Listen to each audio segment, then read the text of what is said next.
Good evening. For the few visitors we have, I want to assure you that I am not the normal preacher. So, given the events of the week, Clint and I had a pretty wonderful conversation Friday, and one of the things that we talked about was the difference between believing something and knowing something. So I want to start and tell you that I know that this book God gave to us as a roadmap for salvation. We all know that. I also believe that those exact same words are roadmap in how to live our lives on this planet to the fullest and to be happy in what we can do. So as I start tonight, I'll tell you that when you talk up here, one of the most difficult things to do is to figure out what you're going to talk about. Well, tonight it is, isn't it, Kyle? Yeah, you did a good job this morning, by the way. Really good job. Tonight, I didn't have to think very hard about what I was going to talk about, because I'm going to talk about what I got going on in my life and what I am struggling with. So if you have your Bible, let's turn to James while I collect myself. In 1 James, it says, "To consider it all joy, my brethren, when you face trials of many kinds." And I got to tell you that part joy right there, I am having a hard time with that joy. Because we got some trials in our lives right now that I don't know why they're there.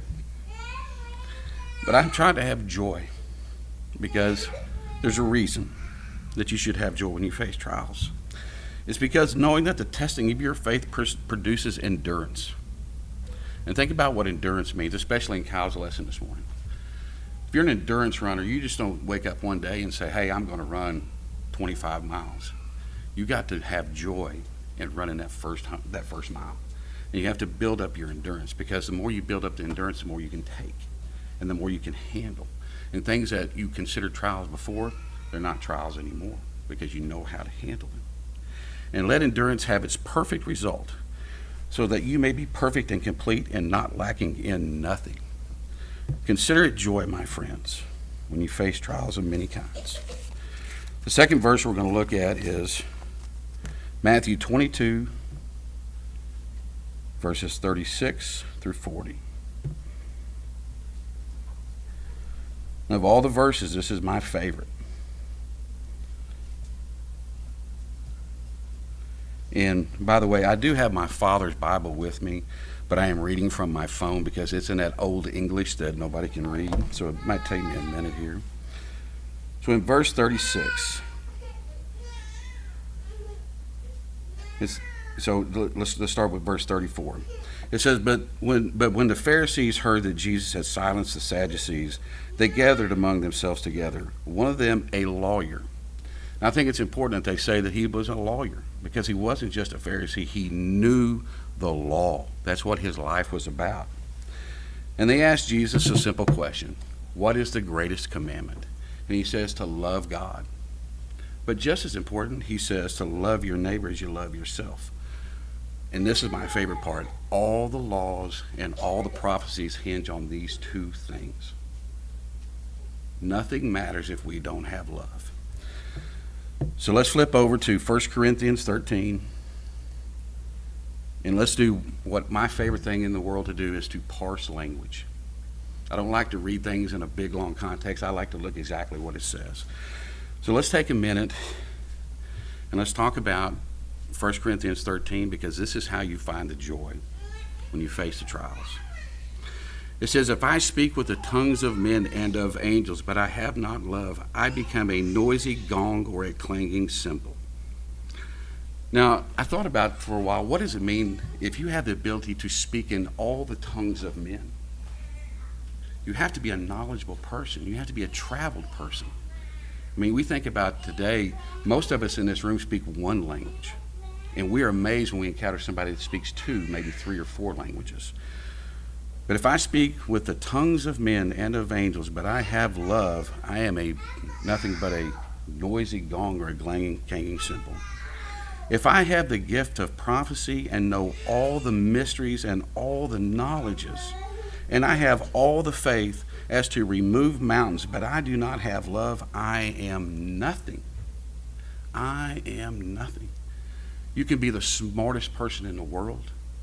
You can know all the mysteries of the world, and you can have such a faith in God that you can move mountains. But if you don't have love, you have nothing. Now, here's the part where it talks about what love is. It says, love is patient. I got to tell you, sometimes I am not patient. And I am not patient with those that I love the most. And I have to work upon that. We all have to work upon that.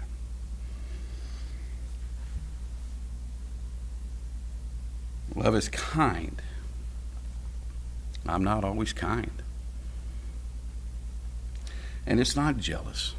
I'm really not jealous of most people. That's the only thing in there that I can say that I'm not really at. Love does not brag, and it is not arrogant. That's a tough one for me, I will tell you. Because sometimes I think I'm pretty smart. Sometimes I think I'm pretty cool. But I'm really not. And if I practice this, well, I've got to work on that as well. It does not account unbecomingly. Well, how you act is a direct representation of who you are. And if you have love in your heart, you're going to act a certain way. And if you don't have love in your heart, you're definitively going to act a certain way. It does not seek its own. That's a tough one there too. Sometimes I want to tell you how much I love you to make me feel better. That's a tough one. It does not provoke. That's kind of tough for me too, because I sometimes purposely provoke because I'm bored or I'm angry or whatever it is. It does not take into account a wrong suffered. Whoo! Think about that for a second. That's a tough one there. Someone says something to you or does something that you don't like, it's not to go on the ledger. That's tough. That is tough. To let somebody treat you in an unbecoming way and still show them love, that is a tough one. It does not rejoice in unrighteousness, but rejoices in the truth. You ever see somebody you felt like they got their just desserts? We're not supposed to rebel when bad people have bad things happen to them, because that's not our game. It rejoices in the truth. Now, number 7 is where it talks about what love is.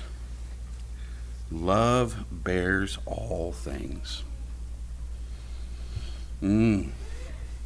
Love bears all things.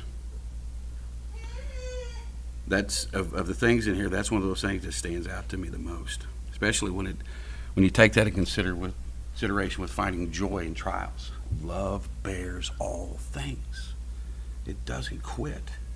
It hopes all things. The hope we have is love, and it endures all things. Love never fails. When we find the love, we will not fail. And it goes on to say that the gifts of the prophecy and the tongues will all be done away with. We know in part because we studied in part, and it talks about when I was a child. And I know the message today is not very long, but the message today is, do you have love?